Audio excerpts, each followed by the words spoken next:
আসসালামু আলাইকুম। বাংলাদেশ বেতার গোপালগঞ্জ। খবর পড়ছি ইন্তেজার আলম শুভ। ইনকিলাব মঞ্চের আহ্বায়ক শরীফ ওসমান হাদির মৃত্যুতে গোপালগঞ্জ বিজ্ঞান ও প্রযুক্তি বিশ্ববিদ্যালয়ে বিক্ষোভ মিছিল করেছে বিপ্লবী ছাত্র জনতা। গতকাল দুপুরে বিশ্ববিদ্যালয়ের কেন্দ্রীয় মসজিদে জুমার নামাজ শেষে ইনকিলাব মঞ্চের আহ্বায়ক শরীফ ওসমান হাদির রুহের মাগফিরাত কামনা করে বিশেষ দোয়া ও মোনাজাত করা হয়। পরে সেখান থেকে একটি বিক্ষোভ মিছিল বের করে শিক্ষার্থীরা। মিছিলটি ক্যাম্পাসের বিভিন্ন সড়ক প্রদক্ষিণ করে জয়বাংলা চত্বরে গিয়ে শেষ হয়। এ সময় জয়বাংলা চত্বরের নাম পরিবর্তন করে শহীদ হাদি চত্বর নাম ফলক টাঙিয়ে দেওয়া হয়। এদিকে গোপালগঞ্জ বিজ্ঞান ও প্রযুক্তি বিশ্ববিদ্যালয়ের বঙ্গবন্ধু কর্নার ও বঙ্গবন্ধুর বই সরিয়ে নেওয়া এবং জুলাই আন্দোলনে বিরোধিতাকারী ৬ শিক্ষকের অপসারণের জন্য বিশ্ববিদ্যালয় প্রশাসনকে ৪৮ ঘণ্টার আলটিমেটাম দেয় বিক্ষুব্ধ শিক্ষার্থীরা। এ সময় মধ্যে প্রশাসন কোনো পদক্ষেপ না নিলে কঠোর কর্মসূচির ঘোষণা দেওয়া হবে বলেও জানান তারা। অপরদিকে শরীফ ওসমান হাদির মৃত্যুর প্রতিবাদে গোপালগঞ্জের মুকসুদপুরে বিক্ষোভ মিছিল ও সমাবেশ করে সর্বদলীয় জুলাই ঐক্য পরিষদ। এদিকে মাদারীপুরের রাজৌর উপজেলায় ইনকিলাব মঞ্চের মুখপাত্র ওসমান হাদির মর্মান্তিক মৃত্যুতে জনপদ উত্তাল হয়ে ওঠে। গতকাল রাজৌর পৌর ঈদগাহর সামনে বিক্ষোভ মিছিল ও প্রতিবাদ সমাবেশ রাজনৈতিক নেতাকর্মী, সামাজিক সংগঠনের সদস্য, শিক্ষার্থী ও সর্বস্তরের সাধারণ মানুষ অংশগ্রহণ করেন। বিক্ষোভকারীরা ওসমান হাদির মৃত্যুতে গভীর শোক প্রকাশ করেন এবং ঘটনার সুষ্ঠু তদন্ত ও দোষীদের দ্রুত গ্রেপ্তার করে দৃষ্টান্তমূলক শাস্তির দাবি জানান। বক্তারা বলেন, ওসমান হাদি ছিলেন অন্যায়ের বিরুদ্ধে সোচ্চার এক সাহসী কণ্ঠস্বর। তার মৃত্যু শুধু একটি পরিবারের নয়, গোটা সমাজের অপরিণীয় ক্ষতি। বিক্ষোভ চলাকালে রাজৈর শহরের প্রধান সড়কগুলোতে সাময়িক যান চলাচল ব্যাহত হয়। পরিস্থিতি নিয়ন্ত্রণে আইন শৃঙ্খলা বাহিনী সতর্ক অবস্থানে ছিল।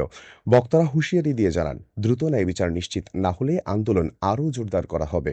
সমাবেশ শেষে মরহুমের আত্মার মাগফিরাত কামনায় দোয়া অনুষ্ঠিত হয় এবং শোকসপ্ত পরিবারের প্রতি গভীর সমবেদনা জানানো হয়। আসন্ন ত্রয়োদশ জাতীয় সংসদ নির্বাচন উপলক্ষে ভোটারদের মধ্যে সচেতনতা বৃদ্ধির লক্ষ্যে মাদারীপুর জেলায় নির্বাচন সংশ্লিষ্ট বিভিন্ন কার্যক্রম বাস্তবায়ন করেছে জেলা তথ্য অফিস। এরই অংশ হিসাবে গতকাল বিকেলে সদর উপজেলার লেকেরপাড় এলাকায় নির্বাচন সংশ্লিষ্ট গুরুত্বপূর্ণ বিষয়বস্তুর উপর চলচ্চিত্র প্রদর্শনী অনুষ্ঠিত হয়। প্রদর্শনীতে ভোটাধিকার, নির্বাচন প্রক্রিয়া, ভোটার কেন্দ্রে ভোট প্রদানের নিয়ম এবং অবাধ সুষ্ঠু নির্বাচনের গুরুত্ব তুলে ধরা হয়। এতে স্থানীয় বিভিন্ন শ্রেণী পেশার মানুষ অংশগ্রহণ করেন। একই দিনে আসন্ন জাতীয় সংসদ নির্বাচনকে সামনে রেখে মাদারীপুরের ডাসার উপজেলায় বিভিন্ন গুরুত্বপূর্ণ স্থানে নির্বাচন সংশ্লিষ্ট তথ্যসমূহ সাধারণ মানুষের মাঝে পৌঁছে দিতে সড়ক প্রচার কার্যক্রম পরিচালনা করা হয়। জেলা তথ্য অফিসের উদ্যোগে আয়োজিত এ প্রচারে নির্বাচনকালীন আচরণবিধি, ভোটারদের দায়িত্ব, সচেতনতা বিষয়ে মাইকিং ও প্রচারপত্রের মাধ্যমে তথ্য প্রদান করা হয়।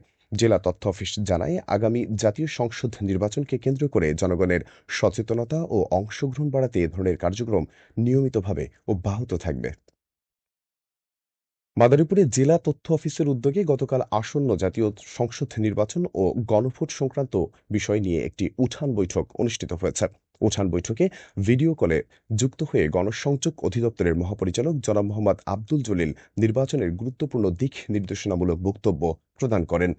অনুষ্ঠানটির সঞ্চালনা ও সভাপতিত্ব করেন জেলা তথ্য অফিসের ভারপ্রাপ্ত তথ্য অফিসার জনাব মোহাম্মদ বেনজির আহমেদ। এ সময় বক্তারা জাতীয় সংসদ নির্বাচন ও গণভোট সংক্রান্ত গুরুত্বপূর্ণ বিষয় সহজ ও প্রাঞ্জল ভাষায় উপস্থিত সুধীবৃন্দের মাঝে তুলে ধরেন। অনুষ্ঠানে গণভোট সম্পর্কিত লিফলেট বিতরণ করা হয় এবং নির্বাচনী আচরণবিধি সহ হা অথবা না ভোটের বিষয়ে হাতে কলমে বুঝিয়ে দেওয়া হয়, যাতে জনগণ সহজেই সংশ্লিষ্ট বিষয়ে অবহিত হয়ে কার্যকর ও ইতিবাচক সিদ্ধান্ত নিতে পারে। এছাড়াও সবাইকে নির্ভয়ে এবং নির্বিঘ্নে ভোট কেন্দ্রে উপস্থিত হয়ে শিক্ষিত, যোগ্য ও ন্যায়পরায়ণ প্রার্থী বাছাই করার জন্য বিশেষভাবে উৎসাহ প্রদান করা হয়। আজ বেলা ২টায় জাতীয় সংসদ ভবনের দক্ষিণ প্লাজায় শহীদ ওসমান হাদির নামাজে জানাজা অনুষ্ঠিত হবে। প্রধান উপদেষ্টার প্রেস উইং থেকে জানানো হয়েছে, শহীদ ওসমান হাদির নামাজে জানাজায় অংশগ্রহণে আগ্রহীদের কোনো প্রকার ব্যাগ বা ভারী বস্তু বহন না করার জন্য বিশেষভাবে অনুরোধ করা হলো। একই সঙ্গে সংশ্লিষ্ট সকলের অবগতির জন্য জানানো যাচ্ছে যে এ সময় সংসদ ভবন ও এর আশেপাশের এলাকায় ড্রোন ওড়ানো সম্পূর্ণ নিষিদ্ধ ঘোষণা করা হয়েছে। সবশেষে আবহাওয়া।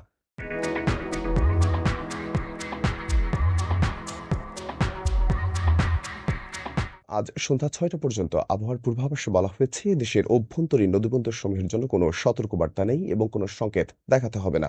খবর শেষ হলো। আমাদের পরবর্তী খবর প্রচারিত হবে আগামীকাল সকাল ৮টা বেজে ৩০ মিনিটে বাংলায়।